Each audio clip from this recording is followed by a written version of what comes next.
Wala nang maraming paligoy-ligoy pa, diretso sa punto na.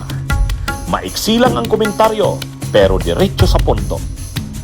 Maraming kuro-kuro, may tiwali, may totoo. Dito, sa puntong diretso tayo. Punto, diretso.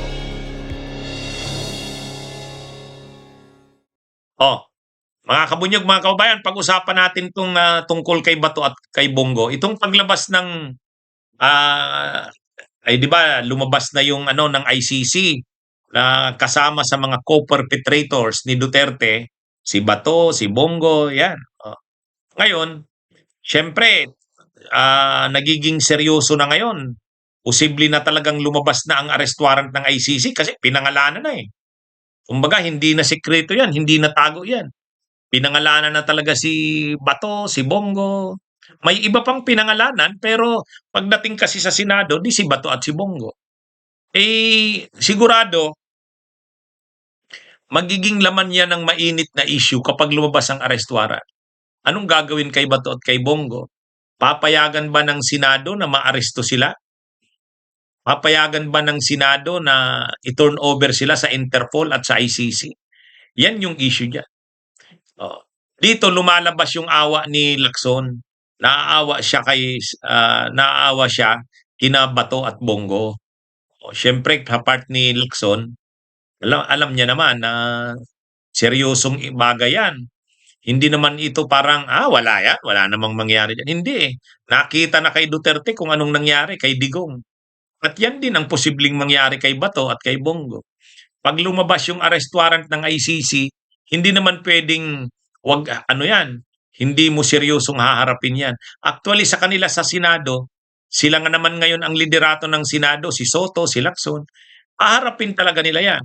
Ang gagawin ng PNP, o-orderan yan ni Secretary of Interior and Local Government, Jun V. Crimulla, sige, i-implement ang warrant of arrest.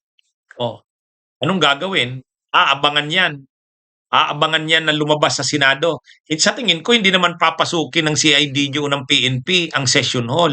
Pero pag lumabas yan, pwede yan arestuhin. Sila Bato at sila Bongo. Kaya nga nagtatago na lang si Bato eh. Kahit nagtatago si Bato, hindi naman siya kayang proteksyonan ni Lacson sa ni Soto. Kahit si Lacson, tanggap niya naman, wala silang magagawa eh. Ang sabi lang ni Lacson, kapag humingi ng anong tawag diyan? Custody ng Senado. Ibig sabihin, parang hihingi ng tulong sa Senado. Ang magagawa nila, kiusapan ang mga aresto na wag namang arestuhin sa session hall ng Senado or sa opisina nila sa Senado. Pero pag lumabas na, pwede na yan arestuhin. Pwede na yan arestuhin. Kasi, immunity from arrest. Nakalagay sa konstitusyon yan, immunity from arrest. Ang mga senador at kongresista, immune sila from arrest kapag ang kaso ay mababa lang. Ilang years? 3 years ba yun? 3 years yata. Below 3 years. Pero yan, kaso mo na yan ICC, Crimes Against Humanity, hindi na yan covered ng immunity from arrest. Hindi na yan. Hindi naman absolute ang immunity from arrest ng mga members ng Congress. Pwede lang silang hindi arestuhin kapag nasa session at ang kanilang kaso ay punishable ng imprisonment ng mga 3 years, at least 3 years. Naglampas 3 years, ano na yan? Pwede na silang aresto. Kung hindi ako nagkakamali, 3 years ba yon? Sorry, hindi ko muna ni-refer eh. Pero sigurado ako na pag mababa lang yung krimen, hindi ka pwedeng arestuhin. Pero pag mabigat yung krimen mo, walang immunity from arrest. Ang respeto sa Senado, huwag ka namang arestuhin na nandun ka sa session hall. Pasukin ka doon, hindi naman pwede yun. Kaya di ba si Laila de Lima noon? Si Laila de Lima noon, ayaw niya nang pahirapan ang Senado. Sabi niya na lang sa mga mag-aaresto sa kanya, nagsasabi na siya sa Senate leadership, huwag kayong mag-alala, hindi ako magtatago dito sa loob ng Senado. Magpapaaresto na ako, pero hintayin na lang ako, lalabas na. Oh, yun, lumabas na si Laila. Paglabas niya, sinabi niya lang, daan muna ako sa bahay. Kuha lang ng gamit. O, ganon. Eh, alam yan alam yan ni Lacson, hindi nila kayang protektahan si Bato at si Bongo. Ha? Kaya lang, ang sabi lang ni Lacson, sana gamitin ang lahat ng legal remedies na available. Ang problema, ano namang legal remedies ang maa-avail? Wala pa kasing ruling ang Korte Suprema eh. Wala pang ruling ang Korte Suprema. Kung may ruling na ang Korte Suprema doon sa pag-aresto kay Duterte, may sinabi na sana ang Korte Supremang mali yung pagkaka-aresto kay Duterte, dapat ganitong ginawa. Kung ka-aresto sa kanya, dapat dinala muna sa lokal na korte. Pag nasa korte na, mag-a-apply ng extradition. Yung korte yung maglalabas ng extradition order punta sa ICC. Yun ang proseso. O pag ganun ang sinabi ng Korte Suprema, obligado ng ganun ang gawin kay Bato at kay Bongo. Ang problema, wala pa namang desisyon ng Korte Suprema.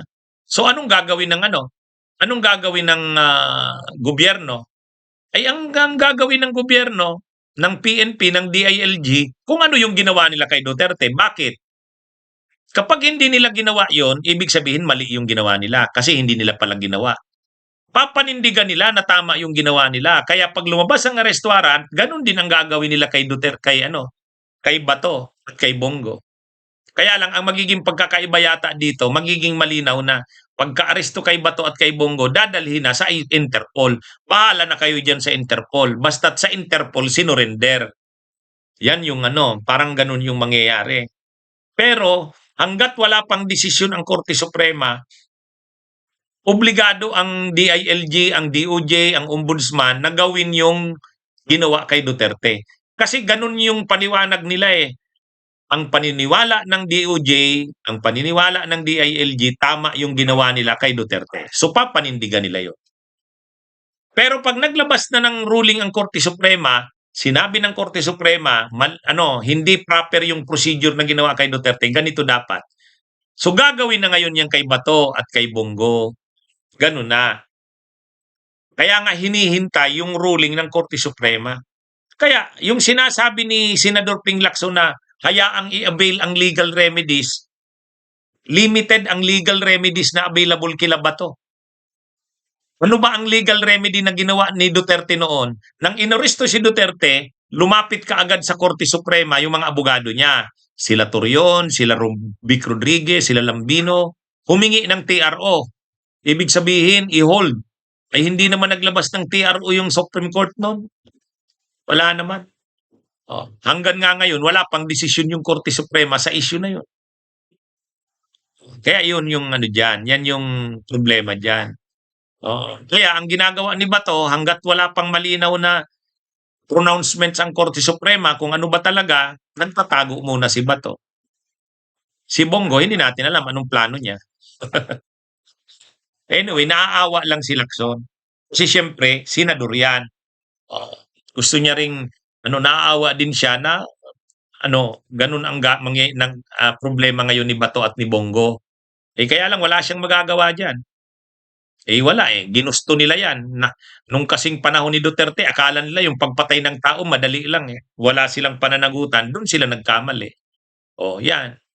Time of reckoning tayo ngayon. Maawa man si Lacson, wala rin yan. Okay? Bunyog, bunyog, halikan na kasama ka. Bunyog, kapag buklod ay may pag-asa. Luzon, Visayas, Mindanao, isa ang pananaw. Sa bagong Pilipinas ang bunyog isisigaw. Bunyog.